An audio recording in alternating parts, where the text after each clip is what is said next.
This is Frank Rodriguez Villela, and I'm here in San Antonio, and I'm talking to the legendary Gilbert Velasquez. I'm really so happy to get to meet him, and as a kid, actually, as just a younger kid, I always appreciated and everything that Gilberto was doing with his with the music, he was part of Latin Breeds, legendary. All you have to do is actually Google allmusic.com, right?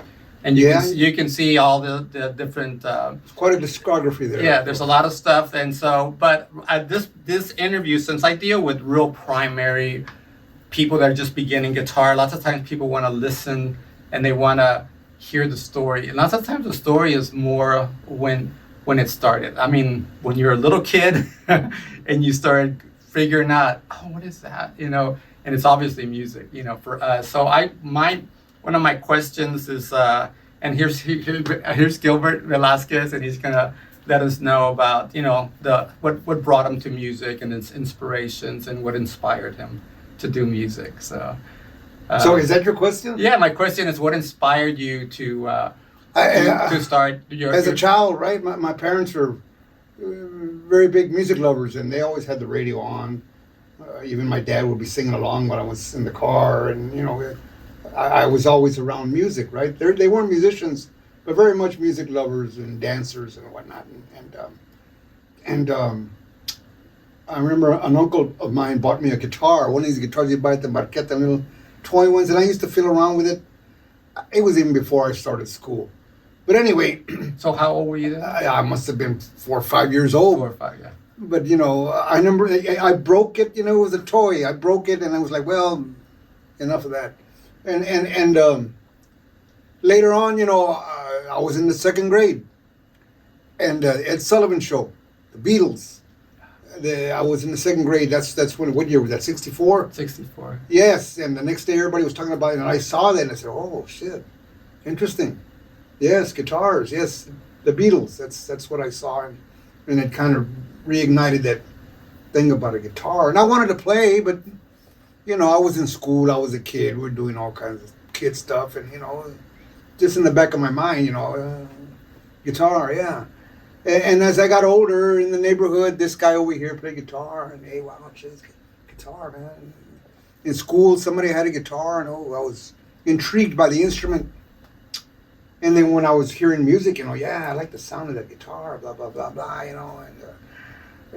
so kids, we even the Beatles were king there, and kids in the neighborhood with the brooms and whatnot, we'd kind of play around like we were a band. Nobody played an instrument. Was playing. Yeah. But on the next block, a guy played guitar, and we go there to the front porch and watch the guy. Oh shit! Look at that man, he's playing. Wow, man. The neighbor had a guitar. Yeah. So say I was always around that. I went to a Catholic school, and in the 7th grade, the nun, she said, "Hey, so we're going to be having a youth mass. And does anybody in the class play an instrument, so they can accompany?" And one of my buddies said, "Hey, I play guitar." So, "Oh, should you play guitar?" Yeah. I said, "Wow, dude, I always wanted to learn." "Well, yeah, I'll teach you, man." So I just immediately stuck with this guy, and he came from a musical family, so I didn't even have a guitar, but he lent me one, and he taught me the basics, and I bought my. I think. Where did I get that guitar? Somebody gave me another toy guitar. Look, there it is, hanging on the wall. Oh anyway, my God. Is that it? Yes. Anyway, so I started fiddling around with that, and I didn't have a guitar. I would borrow his, I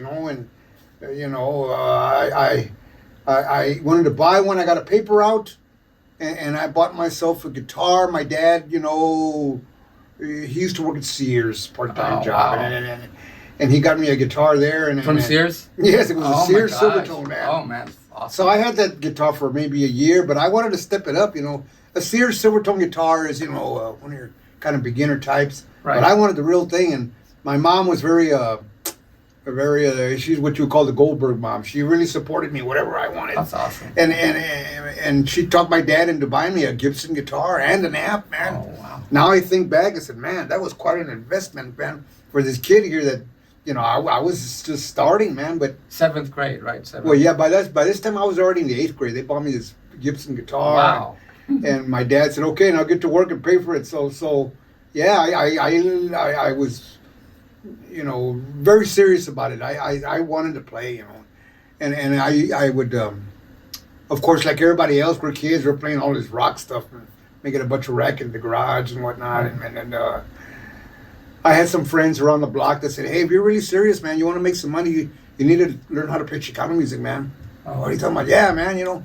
So they got me into learning. They introduced me to Latin Breed and like that, man. Okay. That was like in 1972. Where 72. I remember that first Moss Latin Breed was out, and that's what I heard back then. Yeah. And I was already hearing Little Joe and Latineers because my parents had those albums. And once or twice I would go with them to the baile to go see Little Joe, man. Little Joe, I remember yeah. seeing Ham there. I talked to Ham. Oh yeah. And this legendary guys. This was like in 1968 because it was Hemisphere 68. Oh wow.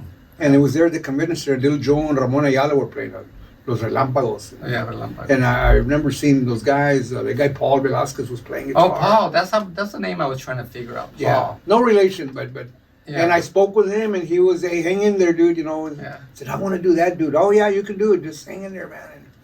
Because he played the wah-wah pedal. I remember when he played the wah-wah pedal on that album by Little Joe Las Nubes. Yeah, They were doing little wah-wah stuff, and so. yeah. Que Bruto was the name of that album. Yeah. I remember it. Same. O sea, Pueblo para la gente.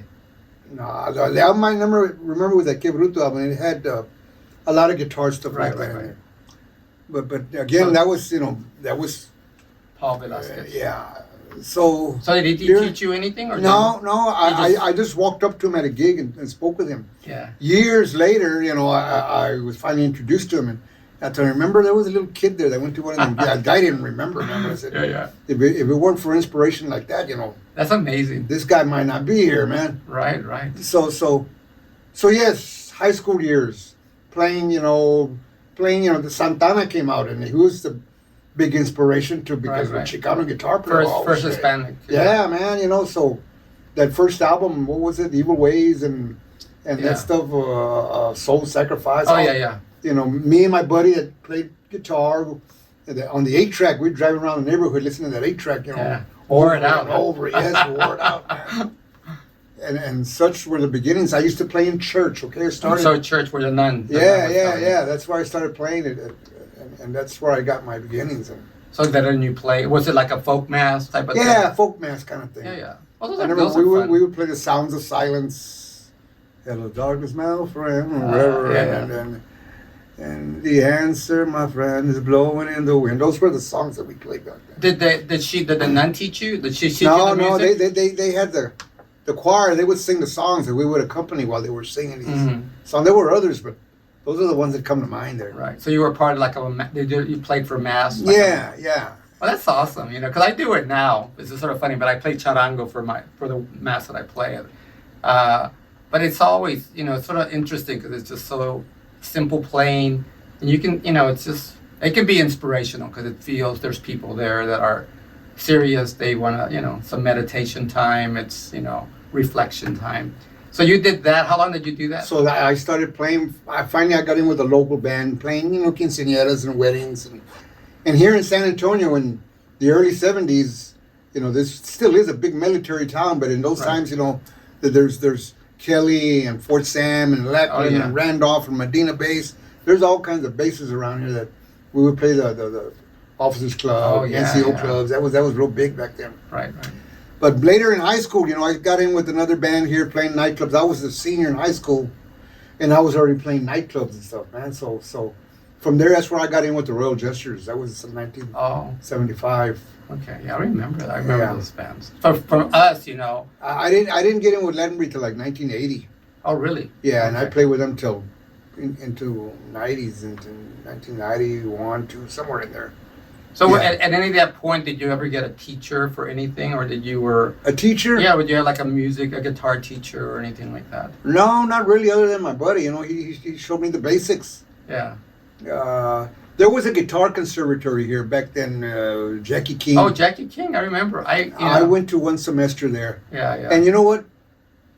on my own, you know, a lot of people do this. You know, I had figured all this stuff out, and when I went to that school, whatever, it kind of clarified in my mind. This chord I'm playing here, that's where it goes. Oh, okay, so it made sense out of. It was Jackie King, a guy named David Hill. Yes, David Hill. David Hill. Well, I know that Herb Ellis was one of the resident. Herb Ellis Yeah. was in and out of there, but I was there in the first class that was there. Well, all that came later. Well, you know, I was. What year was that? So that was like 77, 78. Okay, I went there to, I think, 79. Yeah. And then, so I met Jackie King, but I was already, you know, because I hung out with Rene, so Rene and I were always reading and writing, so we already had that. We were already, you know, little brats that were doing this stuff. So when I went there, it just seemed like there was not as much for me there at that point. That's when I moved to Los Angeles. 79, I went to down Interstate 10.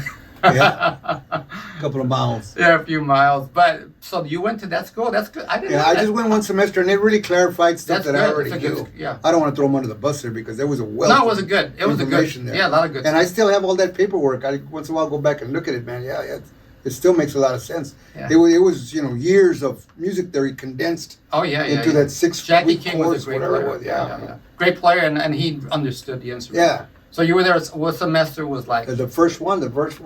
So I want to say it was 77, 78. I don't right. remember what year. But it was like a 3 month, 4 month I think it was semester. an 8 week course. I don't remember. It's been a while. Right. So Guitar of the Southwest, right? yeah, Conservatory Guitar of the Southwest. Guitars Conservatory Yeah, of of the the Southwest. Southwest. Yeah. That's what it was. Yeah, I remember that because I mean, I'm from Texas, so and it was a great thing. It was just not at that time. It was just not for me. But I know Jackie organized stuff. So were you able to see like clinics? Was he bringing people this in? was just this was like I Oh. said, that came later. This was the first class, and they were still building the curriculum, if you will, right? So- They How old were you here? That was about oh heck, that was 70, I must have been Same. 20, 20 years old. 21. Yeah. Yeah. So I mean, the stuff that's there, and then the stuff that you would learn, and those kind of guys will give you. Because I think Jackie was patterned after Guitar Institute of the South. Oh no, GIT, the one. Yeah, GIT. There you go. Yeah, it was GIT. Is That's those what it places was. still around? GIT. Well, GIT. now it's called MIT. It's the Musicians Institute of Technology, and I think they separate like the bass players, percussionists, and so I interviewed Dale Turner, who's at MIT, and he deals with that sort of heavy metal stuff. But he's a very knowledgeable guy. He's very, very, very is excellent player. But it's become MIT. But I think Jackie King, when he did it here in San Antonio, I think he was modeling after like a guitar. Like, Yeah, I remember that at that time that place there was pretty popular, right. and this was the alternative to going all the way. Oh yeah, right, exactly, and that's why I liked it. I was just like, hey, I came out here. So you were there, and then after that, anybody? After that, I was on the road traveling the world, literally with another band that I played with. But when I came back to town around 1980 is when I got in there with the Latin Breed, and we played at this club here in town. At that time the onda was kind of more subdued, right? It was kind of in the doldrums there, and the band survived there many years. We were playing in a nightclub. Right. We'd go out occasionally and play here and there, but we were parked there in that club for. But you could over do that 10 years, man. at that time. You could do that, right? There was Yeah. clubs that were Yeah, same thing in Los Angeles. There was rooms that you were like the house band. Yeah, You were the house that's all band. gone now, man. That's all. That's all. That's not like the. Everything evolves. Everything changes. But when you're a young Yeah, now you musician, got karaoke, yeah. Yeah, but as a young musician, that was your education. then, Oh right? yeah, most definitely. Yeah, people ask, where did you learn? Where did I learn? Turn the radio on, dude. It's all there, Right. If you're listening to music arrangements or whatever, it's there. You just got to study it, man. Right. Listen, you gotta listen. Yeah, you got to listen. Yeah, but I hear a lot of jazz influences in the music when you're and I was lucky that I got to hear some stuff on YouTube, and it was really good. It was like I could hear all the cadences and all the. You're speaking of the stuff that I do. Yeah, all the really the nice. jazz is certainly an influence on my part, and we take that and kind of put it over here into what it is we're doing here. You want to get that? I'm sorry. No, we're good. Okay. So because that's sophisticated, so that the jazz stuff really, especially when you're dealing with harmony and dealing with motion, so did you figure out that just by listening to the chords? Yes, and figure it just out? listening. Yes, Oh, that's great. That's awesome. And applying what you're doing here, apply it over here to these rancheras and like that. Right. See, that was the thing that being, growing up in Houston, and then I know San Antonio was doing such cool stuff. There was such, it was that blending of jazz, big band, música regional or regional music, and Tejano music. I mean, it was sophisticated. I thought it was. So, what artists were you listening to get those ideas? Like to get Sure, there's nobody in particular. Just jazz is so broad. Yeah. Could be anything. I don't know, man. It's hard. Excuse me. It's hard to say. Yeah. I mean, I listen to everything from Frank Sinatra to Gino Vanelli. Oh, there it is. Yeah. What do you want to say, man? So Sinatra. Everything in between, man. Larry Carlton. All these influences, man. Right. And of course, Santana is a big influence on my guitar playing. I want to say, for what it's worth. Oh yeah, no, that's good. Because it's all that's. To me, that's the inspiration. Once I hear something, I'm going, God, how are they doing that? So that's when I start. Of course, back in that day, it was the vinyl, so I had to drop the needle on the vinyl. And so, and then cassettes came in. That was nice. So we can, a bunch of cassette. So from Sinatra to Gino Vanelli. Interesting, the guy that Carlos Rios. He's the one that, he's the one that did a lot of the really cool Gino Vanelli, the solos, I think, from the album. Brother. Yeah. I never got to, They said he's from here. I never heard of him. No, I heard he was from San Pedro, but he might have, I think I heard that too. But I knew he lived in San Pedro in Los Angeles. He was also a good friend of Carlton's. Oh, yeah? So Larry Carlton and him sort of knew each other. And so where's that dude now? What's he up to? I don't, you know what? Who knows? Well, he was musical director for George Michael for the longest. Oh, is that right? Yeah, and then he became musical director for Stevie Nicks. So I think when Stevie Nicks travels, she still uses him because I saw him. He's a lefty. As an MD. Yeah, he's MD, and then they still use, I think, Waddy Watchell. He'll come in and he'll do the, because he has that crazy long blonde hair. Okay. Well, I mean, he's a really great front man. But I think Carlos is but he played in epic solos and Gino's records. Brother the Brother, I think that was the name of the album. So cats like that, when you hear them, that's because those licks are interesting. Those licks. Cause I hear those little licks in the on your arrangements. Yeah. I used to cover those songs back then, so little pieces like that I played in the past, it just comes out. Right. Everything you play is something you've heard before. Yeah, you remember. It's stored. So when you said Frank Sinatra, did you listen to Frank Sinatra? Yeah, well, more his musical arrangements. Yeah. Who was the guy that would arrange for him? Oliver Nelson. Yeah. Oliver was one of them. Yeah. So just that style of writing. Yeah. Still to this day, it's classic. Here it is. Yes. Great. Yeah. That's it. And so did you listen to it on your own? Because you're. We have. Your parents listened. No. Later on, when I was playing, I had another friend that I met here playing. He went to North Texas. He was a jazz guy, and he said, "Hey, you need to quit listening to that shit, man. You need to listen to this." Man. And he turned me on to Wes Montgomery and stuff like that, and of course, that big band style of writing. Music arrangements, whatever. The arrangements, right. They broaden, just open up the ears, man. Right. Oh, man. John Coltrane. Right. And yeah, he's listen to this, and yes, and I was soaking all that in. I mean, I was young. I didn't listen to jazz until I was introduced to it in that way, and I said, oh shit, this is where it's at here, man. Yeah. So there. Yeah, I was thinking because when you said Frank Sinatra, well, that's something. That's something my mom or my dad would listen to. Actually, my parents liked Gershwin, and but then they liked Javier Solis, but then they liked, Benny Goodman, but then they they would listen to danzones. So it was always a mixture. Yeah. So I was always listening to. So I just wondered maybe if those records were lying around your house. No, they No? weren't there. I after this guy turned me on and stuff, I'd go out and And grab them. yeah. That's awesome. And I still have a bunch of them there. I still have them all these years. That vinyl is all there. Yeah. So, so there, man. To this day, I still go back to those records and listen and yeah, chord progressions you hear and certain layerings, strings, and horns and whatnot. Right, the sound. Yeah. Yeah. And was it always guitar? Was there ever any other instrument besides? I mean, guitar? I play a little bit of keyboard. Yeah. Not prolific enough to really do a gig, but I can make my way around You there. can, you can work your. No, Yeah. were they? And so, but you said there was nobody in your family. That No, played? my family. There's really nobody else that. I mean, everybody loves music, but there's nobody else that really. You were the cat then. You were the cat doing it. I don't know. Yeah. My siblings tell me, yeah, when Dad bought you the guitar, we used to eat beans and rice, man. I remember that.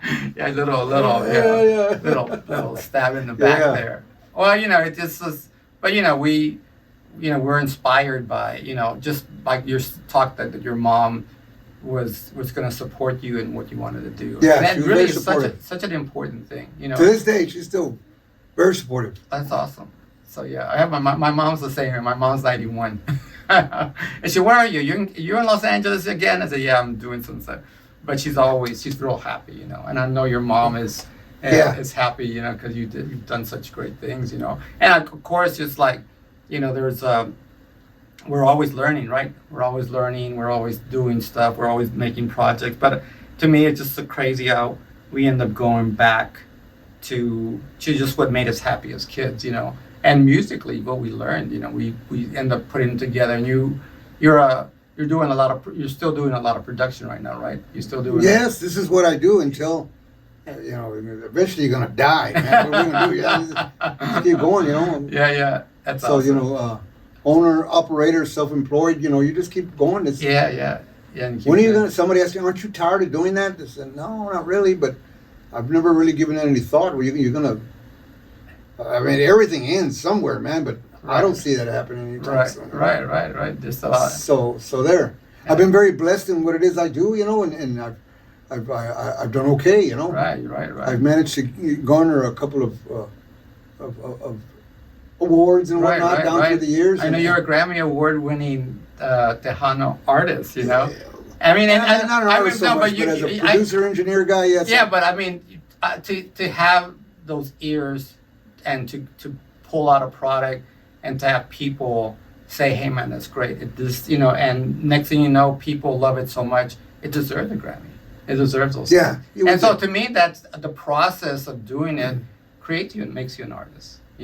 Some people will ask me about certain things. I don't feel like an artist. I'm teaching right now. But that sounds good. What you just said, yes. Yeah, it's Because an artist, you're an artist. You created this stuff, and I created a lot of stuff. Yeah, it's part of the deal. And even though, because I think we think of artists being the guy up front there, up front, the makeup, his hair's on fire. or the guy in front. Yeah. And usually the artists are people that are putting that together are truly the artists too. So you. Well, thank you. Yeah, It means a lot. Yeah, you're a Grammy artist. I wanna. Is that easy to pull off that little guitar? Yeah. Okay, I have to do this. Okay. I don't. I'm sure you could take off that little. Yeah, that got that. Okay. You know where that came So from. I just have to show this instrument. So this is a. I don't even know where I came from, man. But I So it's not obviously it's not in tune, but No, this it's not. It hangs one on the wall there, Is man. one of your instruments? Is it one of your original instruments? Yes. And that, So that I mean, thing's got to be how old? Where are we at here, man? Yeah. That thing's got to be over 50 years old, man. Yeah. So here it is, man. This is also a piece of history. Yeah. So, I think I learned playing on this thing. That's Yeah. so. Yeah. I don't know. It's crazy. So I just had to show it because it's it was it continued to feed the fire. So that's awesome. So I want to thank you, Gilbert. Thank you for letting me come in and get to me. To me, it's an honor, and it's the musicians in San Antonio, and especially the stuff you've done. I've known about it. Even when I lived in LA, I knew about the people How about that? that doing stuff. Isn't that crazy? But Yeah. I always think nobody's listening, but people are listening. No, out people there, man. listening, and I think one of the cool things is that is that you're keeping it going. You have people come in. There's artists that are you're doing great work, and that's an important part to keep it going. Because it's truly, we're always in a market to where, or in a particular field, when a trend leaves, then it leaves. It really goes, and it's upsetting because it was something that has so much value to it. I think of all these artists that were part of like Motown, and there was and then all of a sudden there's a scene that's there, and then it's just not there anymore. I mean, it's obviously most of it does go to different places, obviously West Coast and New York, and there's places in Detroit Chicago, where music drives for as far as production. But it's so important to keep it going, and you're doing that. You're keeping it going, and I want on this particular video, I'm gonna do a description, so there'll be your website and information, so people can click on. I'll also check in allmusic.com, and you can see all the credits and the amount of work Gilbert's done. So I want to. And that's just a partial list. You need to update that. Oh, yeah. He's got the time to go up there and update it. Yes. So if you get a chance, check that out. And again, thank you so much, Gilbert. Thank you, man.